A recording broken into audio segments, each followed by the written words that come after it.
যারা ফেসবুকে এই সমস্যায় মানে যে সিসি এই সমস্যার সম্মুখীন হন তাদের জন্য কিভাবে এই অপশনটা যেন না আসে সেটাই আজকে আপনাদেরকে আমি দেখাবো। এই দেখেন আমার এখানে কিছু ভিডিও দেখতে পাচ্ছেন, মানে এইগুলোতে যে এই হলুদ সিসি মার্ক করা অপশনগুলো আসছে, আর এটা কিভাবে বন্ধ করবেন সেটাই দেখাবো।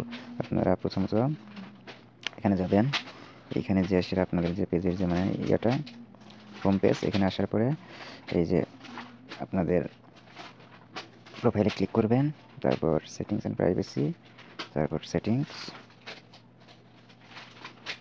আসলে সব আপডেটের কারণে অনেক সময় এই আপনাদের অপশনগুলো চেঞ্জ হয়ে যায়। যাই হোক, এখানে এসে আপনারা এখানে যে মিডিয়াতে আসবেন, তারপর স্ক্রল করবেন, দেখবেন যে এই যে নিচে লেখা আছে যে auto generate caption and subtitles. এখানে যে আপনারা এডিটে যাবেন, এডিটে যে এসে এখানে আপনাদের সব কিছু যে অটো এরকম অটো দেওয়া থাকবে, আপনারা এই চেক মার্কটা তুলে দিবেন, তুলে দিয়ে ডোন্ট অটো জেনারেট ক্যাপশন এটা দিয়ে